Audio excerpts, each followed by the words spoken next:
जय हिंद दोस्तों, कैसे हैं आप सब। तो मेरे भाई जितने लोग एसएससी जीडी न्यू वैकेंसी की तैयारी कर रहे हैं उसमें से बहुत लोगों का कमेंट आ रहा था कि सचिन भाई कि एसएससी जीडी की तैयारी कहाँ से करें, एसएससी जीडी के लिए हिंदी के लिए कौन सी बुक बेस्ट होगी। जैसे कि हिंदी के लिए मैंने शॉर्ट वीडियो में बताया भी था कि हिंदी कैसे तैयार करना है, लेकिन फिर भी लोग बोल रहे थे कि थोड़ा डीपली में बता दो कि किस तरह से हिंदी तैयार होगा, ठीक है। और बोल रहे थे लोग कि रीजनिंग का कौन सा बुक होना चाहिए, और भी कमेंट हैं। बोल रहे थे कि एसएससी जीडी की तैयारी कहाँ से करें, जीके जीएस के लिए क्या किया जाए। एक सबसे ज़्यादा दिक्कत होता है कि एक भाई कमेंट किए थे कि याद जब तक रहता है कि जब तक क्लास चलता है तब तक याद रहता है, उसके बाद से क्लास खत्म होने के बाद भूल जाते हैं। तो क्या ये कॉमन चीज़ है, ये सबके साथ होता है, और ये होता क्यों है, ये इसको कैसे दूर किया जाए। तो मेरे भाई इसके बारे में बात करूंगा क्योंकि इस पे मेरा एक्सपीरियंस है, कुछ थोड़ा बहुत मेरा इस पे एक्सपीरियंस। तो देखो भाई, वीडियो शुरू करने से पहले मैं आपको एक बात बता देता हूँ, अगर आप मेरे चैनल पर नए हैं तो चैनल को सब्सक्राइब कर लीजिए, वीडियो अच्छा लगे तो वीडियो को लाइक कर दीजिएगा, ठीक है ना। बस इतना ही मांगता हूँ मेरे भाई, और क्या जाएगा यार आपका वीडियो, चैनल को सब्सक्राइब करने में, वीडियो को लाइक करने में क्या जाएगा आपका, कुछ नहीं जाएगा। हो सकता है कि आपको कुछ नॉलेज मिले, ठीक है ना। चलो ठीक है, कर देना, अपने हिसाब से देख लेना। और चलो वीडियो को शुरू करते हैं। तो सबसे पहले कमेंट था कि लुसेंट हिंदी जो बुक है वो बेस्ट रहेगा क्या एसएससी जीडी के लिए। तो मेरे भाई जो हिंदी की लुसेंट बुक है ना वो ठीक है, कोई दिक्कत नहीं, बहुत ही अच्छी बुक है लुसेंट हिंदी बुक। लेकिन अगर आपके पास कोई बुक अभी पहले से अवेलेबल है तो मेरे भाई आप उसी से तैयारी करो, कोई ज़रूरी नहीं है कि वही लुसेंट लो, ठीक है ना।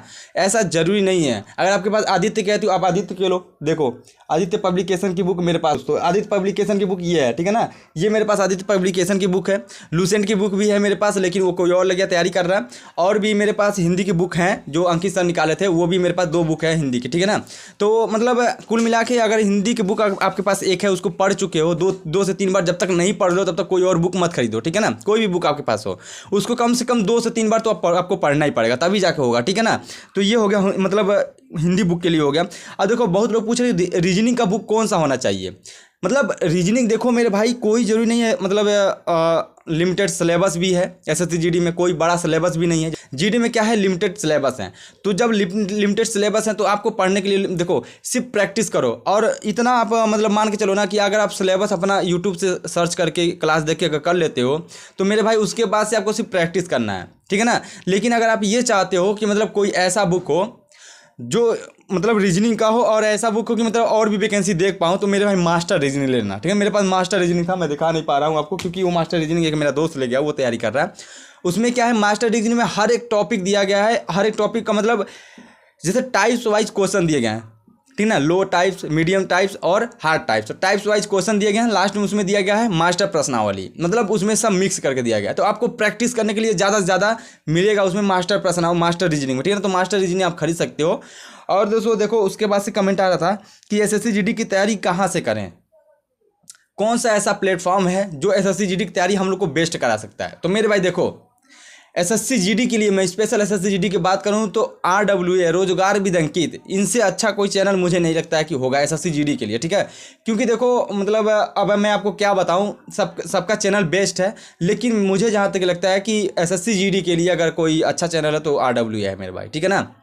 बाकी सभी लोग ठीक पढ़ाते हैं यार, ऐसा नहीं है कि जो एग्जामपुर है, अड्डा 24/7 है, एसएससी मेकर, ये सब बहुत अच्छे खासे ये लोग भी हैं, बहुत अच्छा पढ़ाते हैं, कोई दिक्कत नहीं है। लेकिन टीचरों का जो भरमार है ना मेरे भाई, वो रोजगार विद अंकित में बहुत अच्छे खासे टीचर भी हैं, ठीक है ना।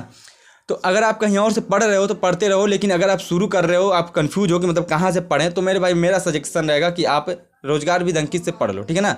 कोई बैच लेके पढ़ लो, या फिर आप फ्री यूट्यूब से आप सर्च करके पढ़ लो। देखो फ्री यूट्यूब से आप कि हिंदी तैयार कर सकते हो, रीजनिंग तैयार कर सकते हो, मैथ भी तैयार कर सकते हो। लेकिन जीएस मेरे भाई हो सकता है कि फ्री में ना हो यूट्यूब से सर्च करके, क्योंकि जीएस मेरा भी तो नहीं हुआ, तो मैं इसलिए बता रहा हूँ आपको। हो सकता है कि कोई बैच ले लो एसएससी जीडी का, क्योंकि यार 300-400 रुपये खर्च करके आप अगर आपका तैयारी हो जा रहा अच्छे से तो इसमें कोई दिक्कत नहीं है, ठीक है ना। आप कर सकते हो, इतना तो यार एफर्ट करना पड़ेगा हम लोग को। मानता हूँ फाइनेंस इश्यू बहुत ख़राब होता है बहुत लोगों का, लेकिन फिर भी यार थोड़ा तो व्यवस्था करना पड़ेगा, बिना व्यवस्था का तो होगा भी नहीं, ठीक है ना। तो आप बैच लेके पढ़ सकते हो और रोजगार विद अंकित से। अगर आप कहीं और से पहले से पढ़ते हो तो आप मेरे भाई पढ़ते रहो, ठीक है ना, कोई दिक्कत नहीं है, ठीक है ना। तो आपका तैयारी हो जाएगा।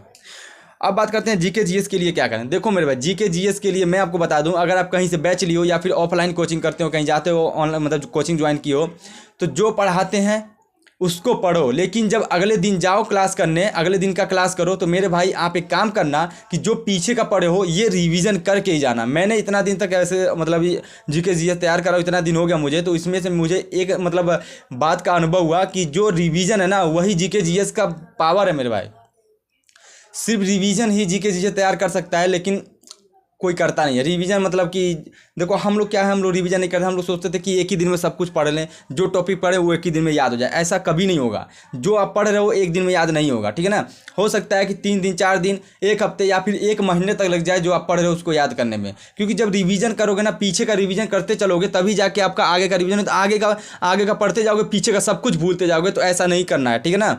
आपको पीछे का भी कवर करते चलना है, आपको पीछे का भी लर्न करते चलना है। ना लर्न करो लेकिन एक बार आप उसको रिपीट कर लो, रिवीजन कर लो, एक बार देख लो उसका कि मतलब किस तरह से क्वेश्चन मतलब बताए थे सर, और कौन कौन से क्वेश्चन बताए थे, कौन कौन से मतलब उसमें थ्योरी बताए थे जो मुझे पढ़ के जाना, ठीक है ना। वो आप पढ़ लेना एक बार पीछे का जब पढ़ के जाओगे आगे, तो आगे का भी कवर रहेगा, पीछे का भी थोड़ा कवर अप रहेगा, ठीक है ना। तो आपको उसमें दिक्कत नहीं होगी। तो यही एक मतलब मेन जरिया है कि मतलब जो टॉपर होते हैं उनका बस एक ही मुद्दा होता है कि वो जो रिवीजन करके जाते हैं ना, वो रिवीजन करके ही अगला क्लास स्टार्ट करते हैं, बस इसीलिए उन लोग को याद रहता है। हम लोग भूल जाते हैं, ठीक है ना।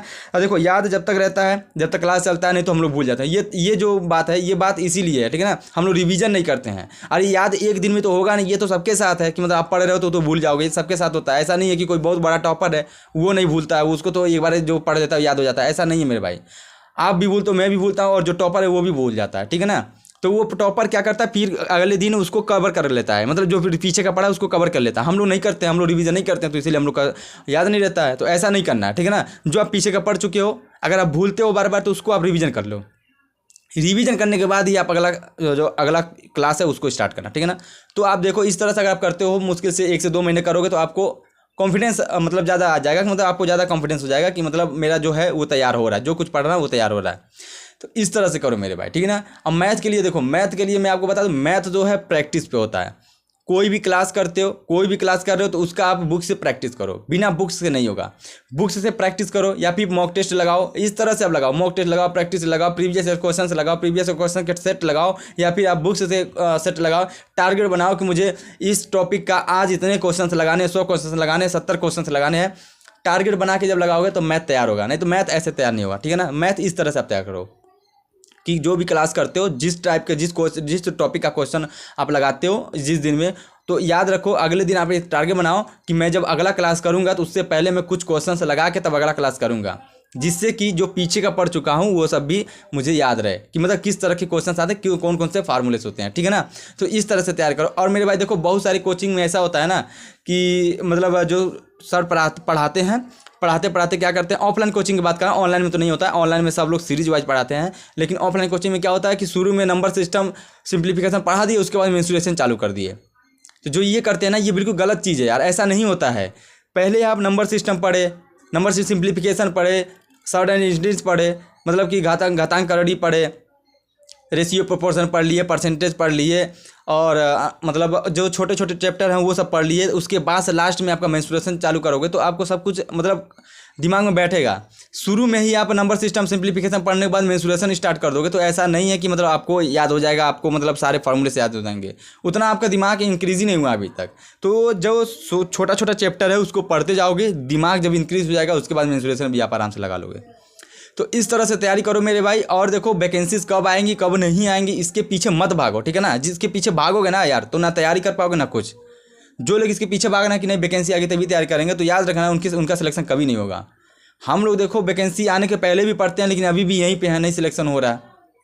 वैकेंसी क्रैक हो रही है लेकिन उसके बाद फाइनल नहीं हो रहा। तो ये देखो, जो वैकेंसी आने पे पढ़ेंगे तो भाई मेरे भाई मुझे नहीं लगता है कि उनका वैकेंसी क्रैक भी हो सकता है, ठीक है ना। आप वैकेंसी का टेंशन छोड़ दो, पढ़ाई करो यार। पढ़ाई रहेगा तो और भी वैकेंसीज आएंगी, ये नहीं आएगी जीडी की तो और वैकेंसी आएगी। उसके पहले तो उसकी तैयारी कर लेना, उसका देख लेना मॉक टेस्ट लगा के, ठीक है।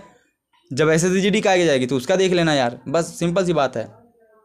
परेशान मत हो कि मतलब एसएससी जीडी की वैकेंसी आएगी तभी तैयारी करेंगे, ठीक है। तो मेरे भाई इतनी सारी बातें आपको समझ में आई होंगी, जो कुछ बताया अगर समझ में आया तो मेरे भाई चैनल को सब्सक्राइब कर लेना, वीडियो को लाइक कर देना। और आपके कोई डाउट्स हो तो मेरे भाई कमेंट सेक्शन में बता देना कि आपके क्या डाउट्स हैं। मैं अगले संडे को हो सकता है कि ये मतलब उस पर वीडियो बना के आपको दे दूँगा, ठीक है ना। तो आप टेंशन मत लेना मेरे भाई, और बिंदास पढ़ाई करो, कोई दिक्कत नहीं, स्टडी करो मेरे भाई। और स्टडी के साथ साथ मतलब थोड़ा ये भी रहना कि मतलब अपने शरीर को, अपने मतलब जो बॉडी है आपका फिट रखना, क्योंकि बॉडी फिट रखना बहुत ही ज़रूरी है पैरामिलिट्री फोर्सेस के लिए, ठीक है ना। तो आप अपने बॉडी को फिट रखना और डाइट वाइट वगैरह पे ये सब ध्यान देना। मैं ऐसा क्यों बोल रहा हूँ, क्योंकि बहुत लोगों का कमेंट आ रहा था, ठीक है ना। तो मेरे भाई इतना करो और तैयारी करो। फिर मिलेंगे नेक्स्ट वीडियो में, तब तक के लिए जय हिंद, टेक केयर।